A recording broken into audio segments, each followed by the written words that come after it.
How can we support students academically and behaviorally within incarcerated settings? What does the research say and what are the challenges? So we know that nearly 100,000 students across the United States under the age of 21 are placed in residential incarcerated settings, and more than a third of these students are students with special education needs. And so many of these students have um, intensive needs in the areas of academics and behaviors. And so they come into these settings really struggling. And so the consequences for not implementing evidence-based interventions for these students can be really detrimental to future academic outcomes. And we also know that academic ability is really inextricably linked with recidivism. And so there really are consequences not only for the individual but also for society.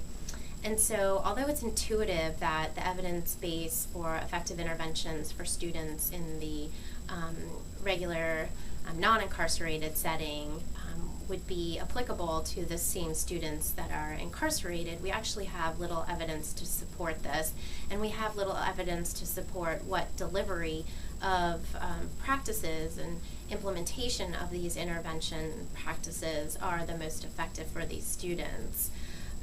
In fact, there are a lot of barriers that exist in these residential incarcerated settings that make it very difficult to not only give instruction to these students, but also to conduct rigorous research to really confirm what practices are essential for these students. So we recently conducted a synthesis of academic interventions from 1970 on that have been implemented in the incarcerated setting and residential settings. And unfortunately, many of these studies in this corpus of studies were actually compared to quality indicators set forth by the Institute of Education Sciences, What Works Clearinghouse, and found to have a plethora of methodological shortcomings. So we really need to do a lot more work in this area to confirm what practices are effective. But we do have a couple initial themes that came out of this synthesis, as well as some other intervention studies and descriptive studies that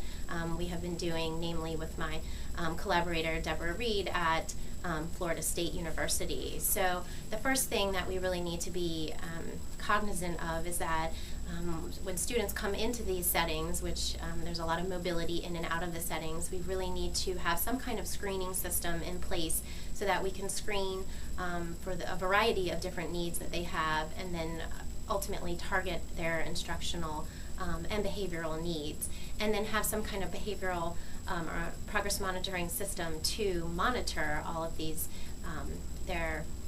the instructional practices and that we are implementing with these students. And so it's very tricky when students come into these facilities. They are often grouped because of safety reasons for their living units, and then they travel as intact groups to these classrooms. And what this does is really create a very heterogeneous classroom of learners for their teachers. And so it's essential that their teachers know how to target a variety of different needs and to really capitalize on the heterogeneity of these students. So for example, thinking of other evidence-based practices that we are starting to confirm in the secondary non-incarcerated settings, such as peer-mediated instruction, might be something that would be worthwhile to figure out how to implement in the incarcerated setting.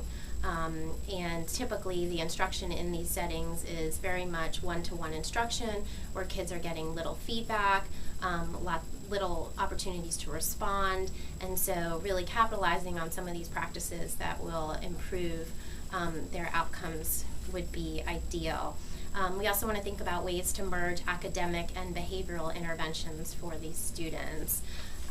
And so overall, thinking about what's next for this line of work, I think we can draw on some of the practices that are coming out that are evidence-based for our secondary students in the non-incarcerated setting, using some of the guides that have been set forth from the Intensive Intervention Center, the Response to Intervention Center, the What Works Clearinghouse, and Institute of Education Sciences. But also keep in mind that it is very difficult to implement rigorous research in these settings, and so it's really essential that researchers and key stakeholders with juvenile correctional settings really bond together and try to find some better solutions for practices to help the students that are incarcerated in these settings.